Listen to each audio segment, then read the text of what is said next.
ಎಷ್ಟು ಒಡಕಿದೆ ನಮ್ಮಲ್ಲಿ. ಯಾಕೆ ನಾವೆಲ್ಲ ಒಂದು ಅಂತಕ್ಕಂಥ ಭಾವನೆ ಬರ್ತಾ ಇಲ್ಲ ನಮಗೆ. ನಾವೆಲ್ಲ ಮನುಷ್ಯರು, ನಾವೆಲ್ಲ ಭಾರತೀಯರು, ನಾವೆಲ್ಲ ಸ್ವಾತಂತ್ರ್ಯರು, ಅಣ್ಣ ತಮ್ಮಂದಿರು ಅಂತಕ್ಕಂಥ ಭಾವನೆ ಯಾಕೆ ಬರ್ತಾ ಇಲ್ಲ ನಮಗೆ. ಇವತ್ತಿಗೂ ಆ ಧರ್ಮದ ಹೆಸರಿನಲ್ಲಿ, ಜಾತಿ ಹೆಸರಿನಲ್ಲಿ ಆ ಕಲಹಗಳು, ಜಗಳ ಎಷ್ಟು ನಡೀತಾ ಇದೆ, ಎಷ್ಟು ಭಾರತ ಇದೆ ದೇಶಕ್ಕೆ. ಯಾಕೊಂದು ಭಾರತ ಆಗಲಿಲ್ಲ?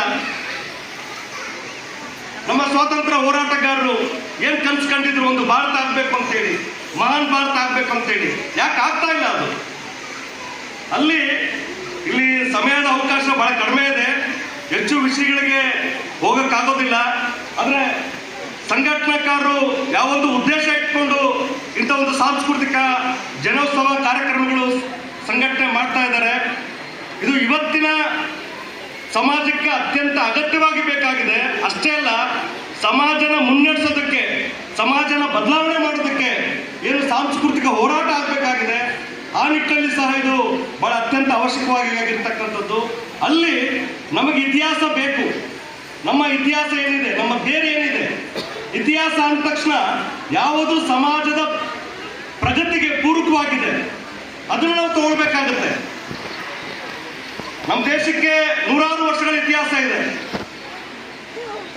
ಸನಾತನ ಇತಿಹಾಸ ಇದೆ ಅಂತೇಳಿ ನಾವು ಅಲ್ಲಿಂದ ತಗೊಳಕ್ಕಾಗಲ್ಲ. ಇವತ್ತಿನ ಸಾಮಾಜಿಕ ಪರಿಸ್ಥಿತಿಯೊಳಗೆ ಯಾವ ನೀತಿ, ನೈತಿಕತೆ, ಮೌಲ್ಯಗಳು ಸಮಾಜವನ್ನು ಮುನ್ನಡೆಸುತ್ತೆ, ಎಲ್ಲರನ್ನೂ ಸಮಾನಾಗಿ ಕಾಣುತ್ತೆ, ಆ ವಿಚಾರ ಬೇಕಾಗಿರ್ತಕ್ಕಂಥದ್ದು ನಮಗೆ.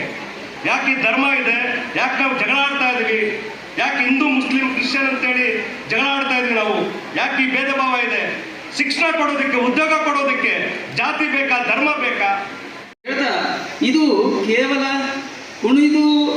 ಕುಣಿಯುವುದೇ ಉತ್ಸವವಲ್ಲ, ಕುಣಿಯುವುದರ ಜೊತೆ ಯಾಕಂದ್ರೆ ನಮ್ಮಲ್ಲಿ ಬರೆಯದ ಬರಹಗಾರರಿದ್ದಾರೆ, ಮಾತನಾಡದ ಮಾತುಗಾರರಿದ್ದಾರೆ, ಹಾಡದ ಹಾಡುಗಾರರಿದ್ದಾರೆ, ನರ್ತಿಸದ ನರ್ತಕಿಯರಿದ್ದಾರೆ. ಇವರನ್ನ ಕುರಿತಂತೆ ನಮ್ಮ ಮಾತುಗಳಿರಬೇಕು, ಇವರನ್ನ ಕುರಿತಂತೆ ನಮ್ಮ ಆಲೋಚನೆಗಳಿರಬೇಕು, ಇವರನ್ನ ಕುರಿತಂತೆ ನಾವು ಬರೆಯಬೇಕು ಮತ್ತು ಹಾಡಬೇಕು ಅಂತ ಮಾತು. ಕೆಲವರಿಗೆ ಬಹಳ ಸುಂದರವಾಗಿ ಮಾತಾಡ್ತಾರೆ, ಆದರೆ ಸ್ಪಷ್ಟವಾಗಿ ಮಾತಾಡುವುದಿಲ್ಲ. ಕೆಲವೊಬ್ಬರು ಹಾಡ್ತಾ ಇದ್ದಾರೆ, ಅಲ್ಲೇ ತಮ್ಮಷ್ಟು ತಾವೇ ಹಾಡ್ತಾ ಇದ್ದಾರೆ. ನೋಡ, ಅವರಲ್ಲಿ ಹುಡುಗಿಯರು ನೃತ್ಯ ಮಾಡಲಿಕ್ಕೆ ತಯಾರಾಗಲಿಕ್ಕಿದ್ದಾರೆ. ಅವರು ಎಲ್ಲರಿಗಿಂತಲೂ ಸುಂದರವಾಗಿ ನೃತ್ಯ ಮಾಡ್ತಾ ಇದ್ದಾರೆ. ಅವರನ್ನು ಕುರಿತಂತೆ ನಮ್ಮ ಕಾವ್ಯ, ನಮ್ಮ ಸಾಹಿತ್ಯ, ನಮ್ಮ ಹೋರಾಟ ಇರಬೇಕು.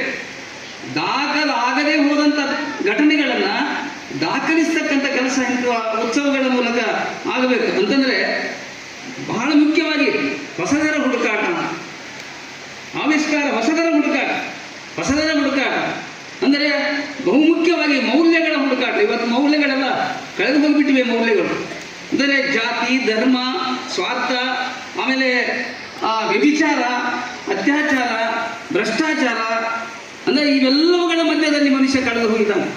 ಇಂಥ ಮನುಷ್ಯನನ್ನು ಮತ್ತೆ ನಾವು ಮೌಲ್ಯಗಳ ಮೂಲಕ ಹುಡುಕಿ ತರಬೇಕಾದಂಥ ಅವಶ್ಯಕತೆ ಇವತ್ತಿನ ಕಾಲಘಟ್ಟದಲ್ಲಿ ಇದೆ ಅಂತಕ್ಕಂಥದ್ದು ನನ್ನ ಅಭಿಪ್ರಾಯ.